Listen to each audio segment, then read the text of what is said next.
So we arrived to the part where we expose rapidly the natural hazards that you all have heard about. Um, like many things in earth science, the causes and effects of plate movements are known, but the exact details are still a mystery. Now, the basic causes of earthquakes in the planet's crust are well understood. This knowledge allows scientists to identify earthquake prone areas and assess potential hazards. But the exact intensity and magnitude of an earthquake, and most importantly, the timing, is still impossible to predict. Okay, we need to work more on understanding what happens in the mental in order to be able to have to develop the tools to make it safer to live in tectonically active places. Now here I wanted to show you this location here in the Pacific Ocean, where volcanic arcs and oceanic trenches partly encircle the Pacific basin and form what we call the Ring of Fire, which is a zone of frequent earthquakes and volcanic eruption. Now, let us define an earthquake. It is a sudden movement of large blocks of the Earth's crust. What happens is that during movement of tectonic plates, there is accumulation of energy in the lithosphere.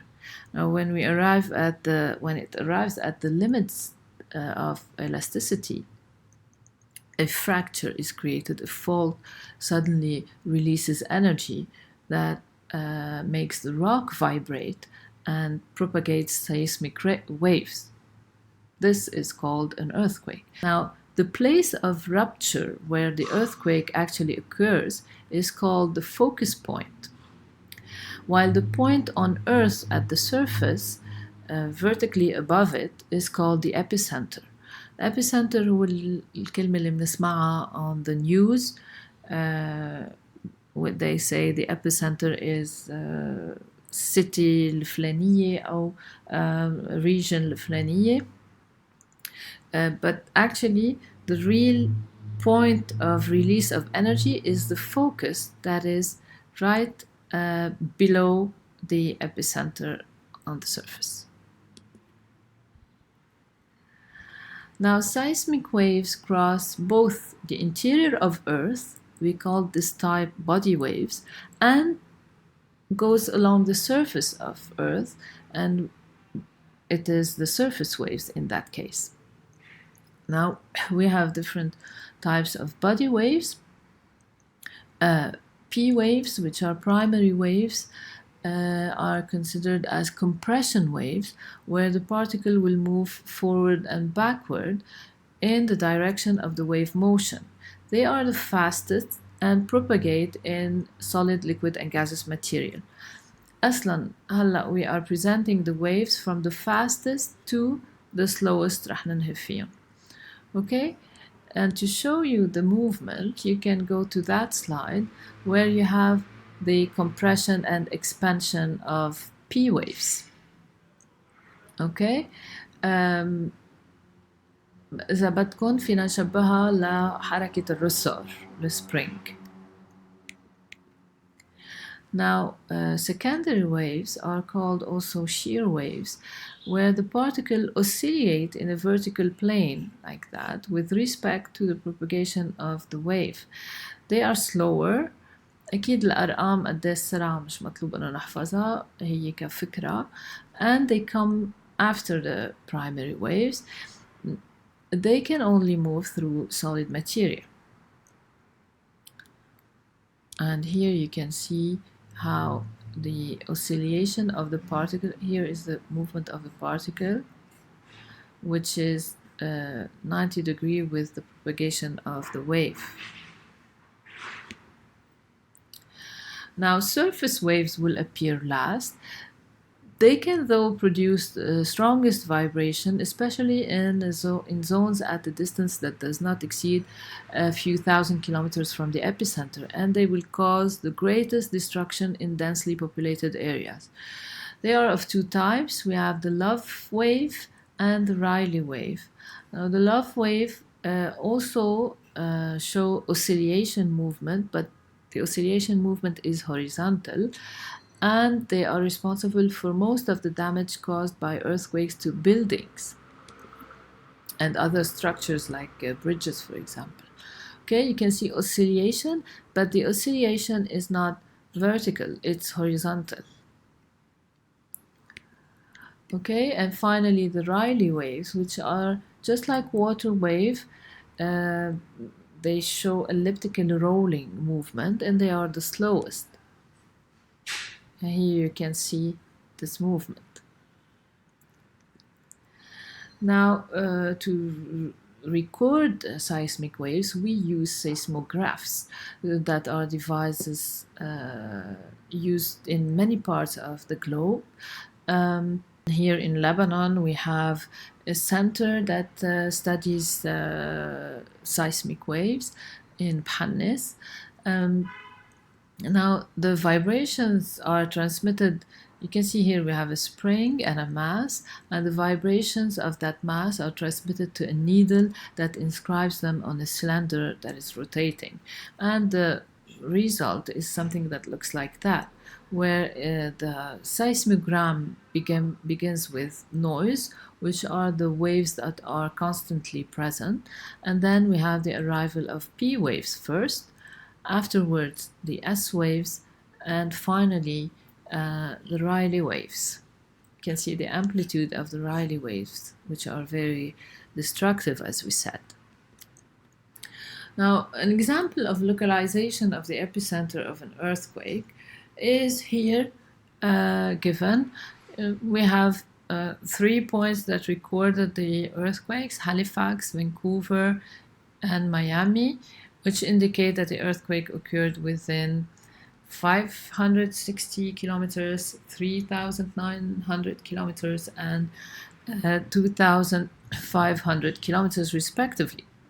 كل سنتر عمل ريكوردينج بيقدر يعرف انه هالearthquake صار على circle من 560 كيلومتر، 3900 كيلومتر، 2500 كيلومتر، بس ما بيقدر يعرف البوينت بالتحديد اي بوينت من هيدا السيركل.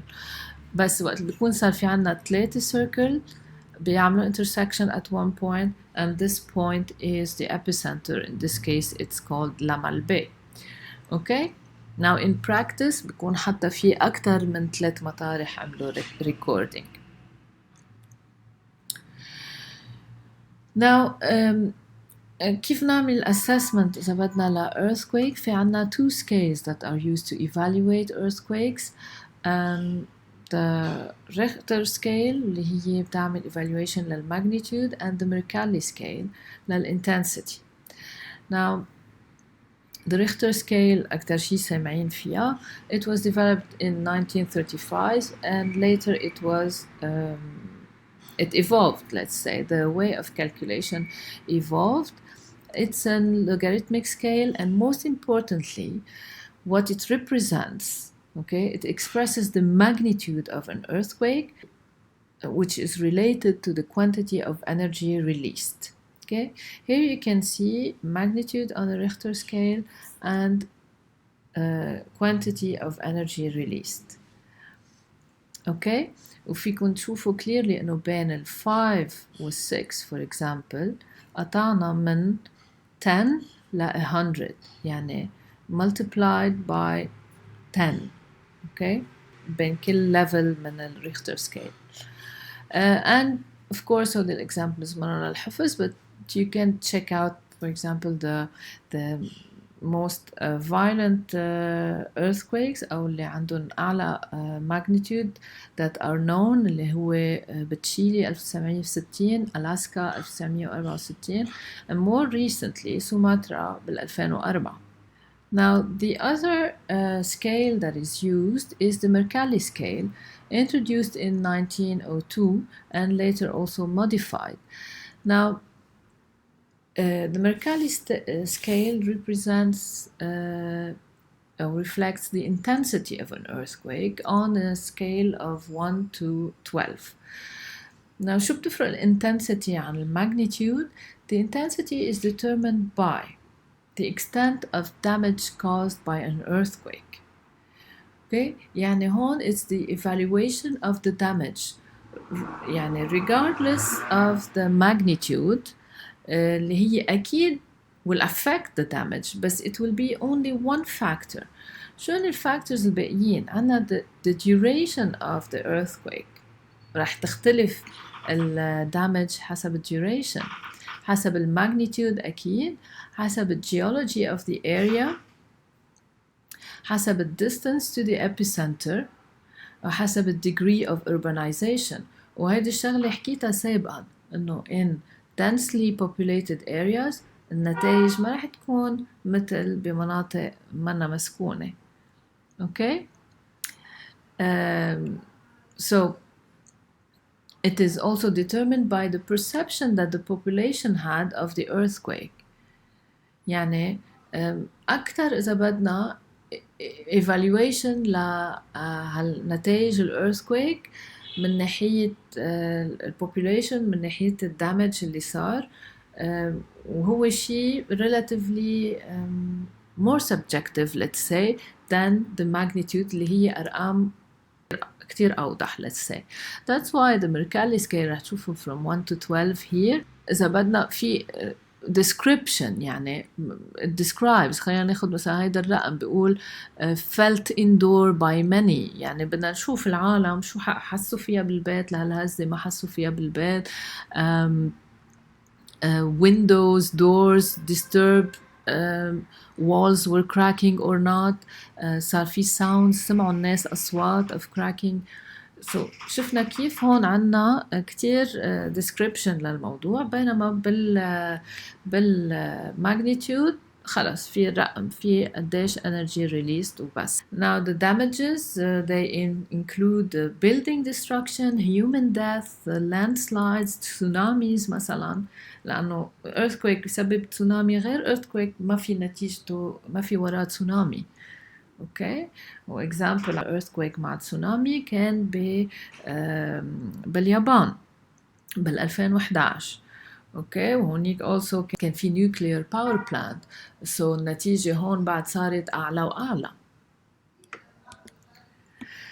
Now خلينا نشوف earthquake distributions ناخد فكرة عنهم.